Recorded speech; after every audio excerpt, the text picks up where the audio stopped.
DCP Gundam Ramakrishna, Telugu Desam party leader Bommasani Subbarao, CI Ibrahimpatnam Chandrasekhar, వీళ్ళు ముగ్గురు కూడా ఇక్కడే సర్కిల్ దగ్గర రచిస్తూ ఉన్నారు. ఏ రకంగా హత్య చేయాలి, ఏ రకంగా ఇండ్లను కాల్చేయాలి, ఏ రకంగా వాళ్ళ ప్రాపర్టీలు ధ్వంసం చేయాలి, హత్యా ప్రయత్నం ఎలా చేయాలి, పోలీసులు ఎలా సహకరించాలి అని చెప్పి ఏకంగా పోలీసులే తెలుగుదేశం పార్టీ కార్యకర్తలతో నాయకులతో ఈ మాదిరిగా కలిసి 1 గంటకు 2 గంటలకు ఆ ప్రాంతంలో జరిగిన ఘటన ఇది తీస్తూ ఉన్నారు. ఇది సుబ్బారావు తెలుగు చంద్రబాబు నాయుడు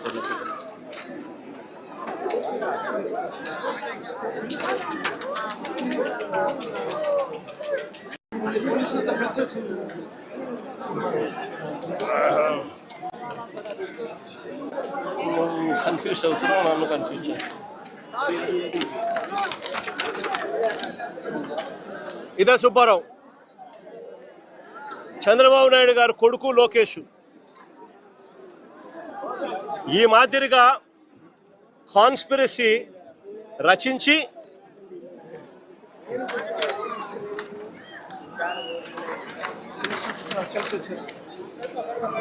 అవినాష్ అజోగ్కి ఇచ్చిన మ్యాచ్ అవినాష్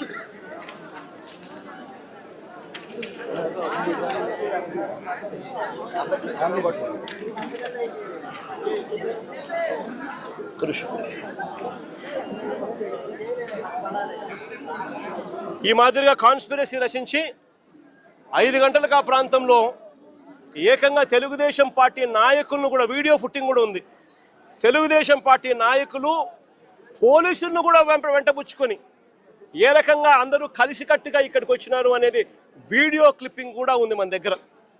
ఆ దాంట్లో ఈ మాదిరిగా ఈ మనిషి ఫతావుల్లా, ఈ మనిషి ఏకంగా బాటిళ్ళు, యాసిడ్ బాటిళ్ళు, పెట్రోల్ బాటిళ్ళు ఎగరేసుకుంటూ వస్తూ ఉన్న ఫోటోలు. ఈ మనిషి విజయవాడకు సంబంధించిన తెలుగుదేశం పార్టీకి సంబంధించిన నాయకుడు. ఈ మనిషి ఏకంగా నిప్పంటిచ్చాడు పోలీసుల సమక్షంలోనే. ఈవిడ కూడా ఫతావుల్లాతో పాటు, ఇదిగో ఇక్కడ ఫతావుల్లాతో పాటు ఈ ఆశా అనే ఈవిడ కూడా విజయవాడకు సంబంధించిన ఆవిడ. ఈవిడ కూడా ఈ మాదిరిగా వచ్చి ఈ మాదిరిగా జోగి రమేష్ ఇంటిపై రాళ్లు వేయడము, దాడులు చేయడము పోలీసుల సమక్షంలోనే జరుగుతూ ఉంది.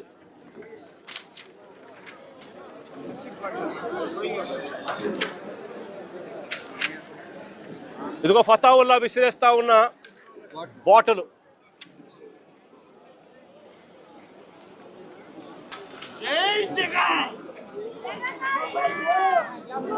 ఇదిగో ఫతావుల్లా చంద్రబాబు నాయుడు గారి కొడుకు నారా లోకేష్తో ఆయనకున్న సత్సంబంధాలు.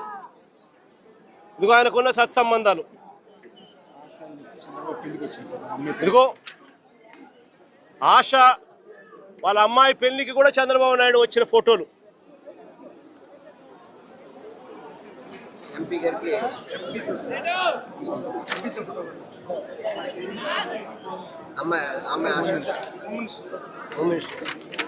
హోమ్ మినిస్టర్తో ఆశ.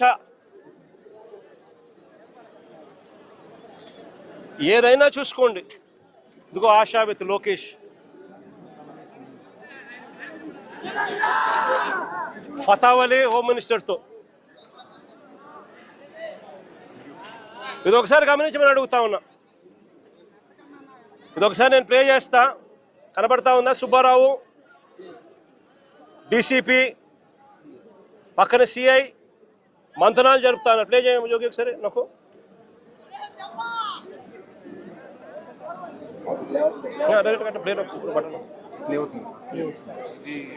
పోలీసులతోనే, పోలీసుల సమక్షంలోనే పోలీసులతో కలిసి వస్తా ఉన్న ఫోటోలు. పోలీసులతో వస్తా ఉన్న ఫోటో.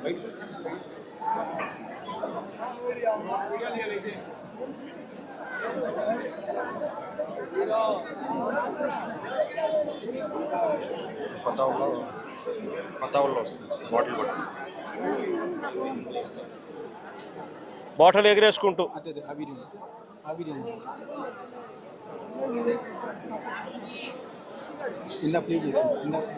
ఇదే ప్లే అవుతాను ముందు పోలీసులు వస్తుంది ప్లే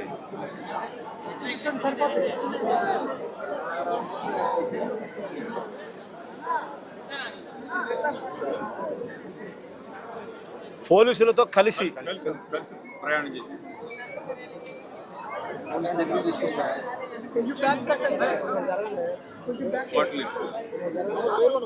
పోలీసులు ఏకంగా కలిసి పోలీసులతో కలిసి వీళ్ళు రావడము వీడియో క్లిప్పింగ్తో సహా బాటిల్ ఇసిరేసి కొట్టడం.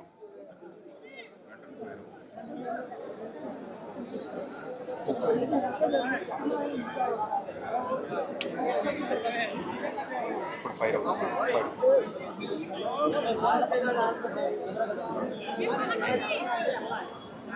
నేను అడుగుతా ఉన్నా, నాగరిక ప్రపంచంలో ఉన్నామా జంగల్ రాజులో ఉన్నామా అన్నదానికి ఈ వీడియో ఒకటి నిజంగా ఒక నిదర్శనం కాదని అడుగుతా ఉన్నా. ఏకంగా పోలీసులే దగ్గర ఉండి ఈ కమిషనర్ రామకృష్ణకు ఫోన్ చేసింది. జోగి రమేష్ తిరుపతికి పోతా ఉన్నాడు. తంబళ్ళపల్లిలో వీళ్ళు అక్రమంగా ఈయన మీద పెట్టిన కేసుకు సంబంధించిన కోర్టుకు అటెండ్ కావడానికి ఈ విషయం దారిలో తనకు ఫోన్లు చేసి ఈ మాదిరిగా గుమికూడుతూ ఉన్నారు మనుషులు అని చెప్పి 2 గంటల నుంచి 5 గంటల దాకా జరిగిన ఈ ప్రక్రియలో తనకు సమాచారం వస్తే 2 గంటల ప్రాంతంలో తను ఏసీపీకి కూడా ఫోన్ చేస్తే కనీసము లోకల్ సిఐకి కూడా చేస్తే కనీసము నీకు రెస్పాన్స్ కూడా లేదు. కనీసం రెస్పాన్స్ కూడా లేదు. సిపి కనీసం ఫోన్ కూడా ఎత్తలా. నేను అడుగుతా ఉన్నా, ఈ మాదిరిగా ఇక్కడే కాదు అక్కడ అంబటి రాంబాబు అన్న విషయంలో కూడా అంతే. పోలీసుల సమక్షంలోనే 5 గంటల నుంచి రాత్రి 1:30 దాకా జరిగిన దహనకాండ పోలీసుల సమక్షంలోనే 5 బండ్లు 5 కార్లు పగలగొట్టారు. పోలీసుల సమక్షంలోనే ఇల్లు తగలబెట్టిచ్చేశారు. ఆఫీస్ అంతా తగలబెట్టారు. పోలీసుల సమక్షంలోనే ఇంట్లో అద్దాలన్నీ కూడా పగలగొట్టారు. పోలీసుల సమక్షంలోనే ఇంట్లో ఆడోళ్ళను కూడా దూషించారు. ఇక్కడ కూడా అంతే. పోలీసుల సమక్షంలోనే పోలీసులే పాత్రదారులుగా పోలీసులు కలిసి చేస్తూ ఉన్న డ్రామాలో ఇదంతా కూడా జరుగుతూ ఉంది. నేను అడుగుతా ఉన్నా, వీళ్ళందరికీ కూడా నేను ఒకటే చెప్తా ఉన్నా, ఇవన్నీ కూడా ఆధారాలు ఎక్కడికి పోలా. ఇవన్నీ కూడా ఆధారాలు ఉన్నాయి. ఎన్హెచ్ఆర్సీ నుంచి సుప్రీంకోర్టు దాకా ప్రతి గడప కూడా తడతాం. రాష్ట్రంలో జరుగుతూ ఉన్న జంగల్ రాజు గురించి ప్రతి ఒక్కరికి కూడా అర్థమయ్యేలా చెప్తాం. ఎక్కడైనా కూడా న్యాయం అనేది డిలే కావచ్చేమో కానీ చంద్రబాబు నాయుడు గారు ప్రభుత్వానికి పెట్టిన దినాలు మాత్రం ఖచ్చితంగా ముగిసాల్సిందే. కళ్ళు మూసుకొని కళ్ళు తెరిచేసరికి 2 ఏళ్ళు అయిపోయాయి. ఇక కళ్ళు మూసుకొని కళ్ళు తెరిచేసరికి మరో 3 ఏళ్ళు కూడా అయిపోతాయి. ఆ తర్వాత వచ్చేది మా ప్రభుత్వమే. ఆ తర్వాత నేను చెప్తా ఉన్నాను, ఇటువంటి అన్యాయమైన ఆఫీసర్లు ఎవరైతే ఉన్నారో, ఎవరైతే కాన్స్పిరసీలో భాగంగా వీళ్ళంతా పాత్రదారులుగా ఉన్నారో, ఈ పోలీస్ ఆఫీసర్లు, ఈ నాయకులు, వీళ్ళతో పాటు వచ్చిన ఈ గూండాగిరి చేసిన వీళ్ళందరినీ కూడా ప్రతి ఒక్కరిని కూడా బోన్లో నిలబెడతాము. ప్రతి ఒక్కరిని కూడా చేసిన అన్యాయానికి శిక్ష వహించక తప్పదు అని చెప్పి కూడా ప్రతి ఒక్కరికి కూడా ఈ సందర్భంగా తెలియజేస్తా ఉన్నాను. చంద్రబాబు నాయుడు గారికి కూడా బుద్ధి జ్ఞానం ఉంటే ఇప్పటికైనా కూడా నేను చెప్తా ఉన్నా. జోగి రమేష్ ఏమన్నాడు, ఊరికి చిప్పు పోయింది అని మాత్రమే అన్నాడు. నేను అడుగుతా ఉన్నా, చిప్పు గన సరిగ్గా ఉంటే ఇవన్నీ ఎవడైనా చేస్తాడా అని అడుగుతా ఉన్నా. చిప్పు గన సరిగ్గా ఉంటే ఎవడైనా ఇలాంటి చేయిస్తాడా అని అడుగుతా ఉన్నా. నిజంగా వీళ్ళకి చిప్పు సరిగ్గా లేదు కాబట్టి ఇవన్నీ చేయిస్తూ ఉన్నారు. చిప్పు లేదు కాబట్టి సిబిఐ తమ రిపోర్ట్లో క్లీన్ చిట్ ఇస్తూ ఉన్నా కూడా టీటీడీలో ప్రసాదంలో ఎటువంటి గొడ్డు మాంసము, ఎటువంటి జంతువుల కొవ్వు, ఎటువంటి పంది కొవ్వు లేదు అని చెప్పి ధృవీకరించినా కూడా, ఎన్డీడీబీ ల్యాబులు, ఎన్డీఆర్ఐ ల్యాబులు కూడా ఇవన్నీ కూడా ధృవీకరించి చెప్పినా కూడా చంద్రబాబు నాయుడు గారు ఇంకా రాజకీయ స్వలాభం కోసం కుక్కతోక వంకర అన్నట్టుగా చంద్రబాబు నాయుడు గారు, ఆయన కూటమిలో ఉన్న పవన్ కళ్యాణ్ గారు, ఆయన కూటమిలో ఉన్న చంద్రబాబు నాయుడు గారు కొడుకు లోకేష్ అదే పనిగా మళ్ళీ మళ్ళీ మళ్ళీ అదే అబద్ధాన్ని చెప్పి మళ్ళీ అదే నిజం చెయ్యాలి అని చెప్పి ప్రయత్నం చేస్తూ ఉన్న తీరును ఇప్పటికైనా మానుకోవాలి అని చెప్పి వీళ్ళందరికీ కూడా గట్టిగా చెప్తా ఉన్నాను. దేవుడు గట్టిగా వీళ్ళందరికీ కూడా బుద్ధి జ్ఞానం ఇవ్వాలని కూడా దేవుణ్ణి కూడా కోరుతా ఉన్నాను. కమిషన్ నియమిస్తానని చంద్రబాబు చెప్తా ఉన్నారు సార్. ఖచ్చితంగా ఈ విషయంలో తప్పు జరిగింది, కల్తీ జరిగింది కాబట్టి వన్ మ్యాన్ కమిషన్ ఏర్పాటు చేసి దోషులు శిక్షిస్తామని చంద్రబాబు చెప్తున్నారు. ఇదే చెప్తానబ్బా, ఏకంగా సుప్రీంకోర్టు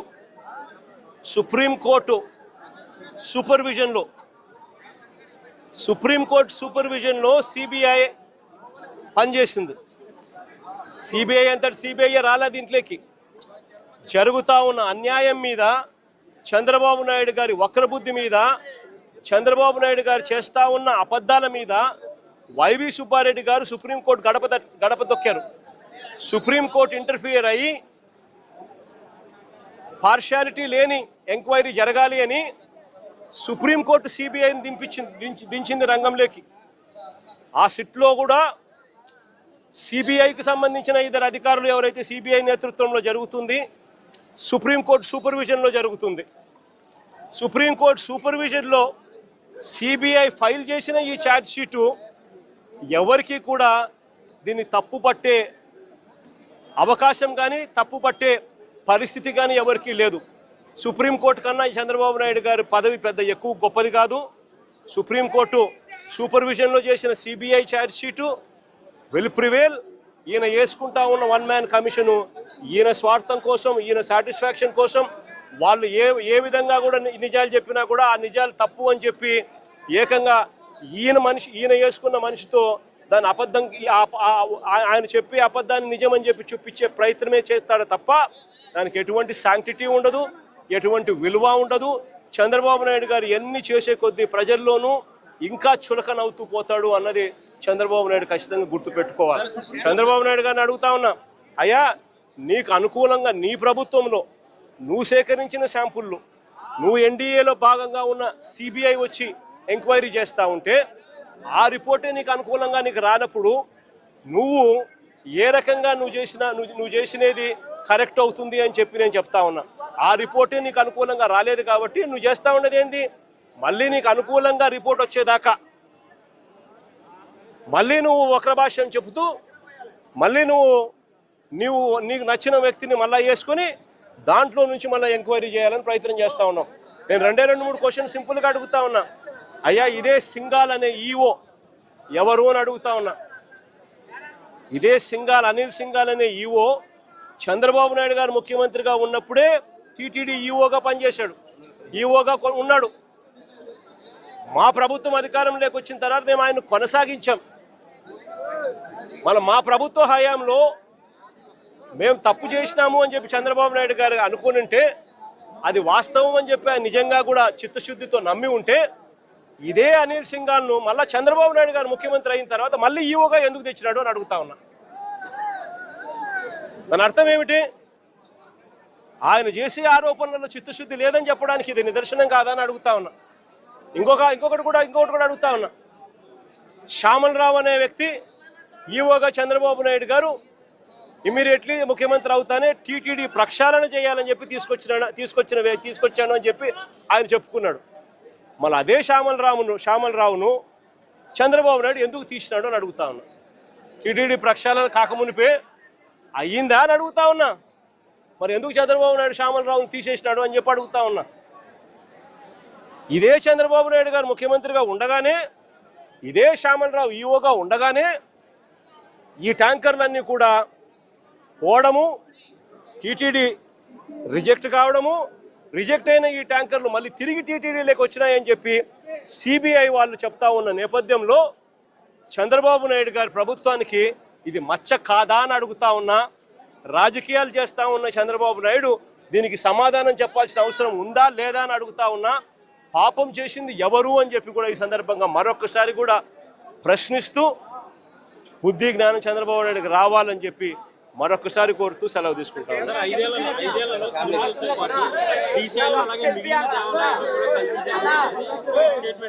ఆశ్చర్యం ఏమిటో తెలుసా, చంద్రబాబు నాయుడు గారు జోగి రమేష్ మీద పెట్టిన కేసులన్నీ ఎన్నో తెలుసా? ఇప్పటి వరకు ఏకంగా 12 కేసులు పెట్టారు.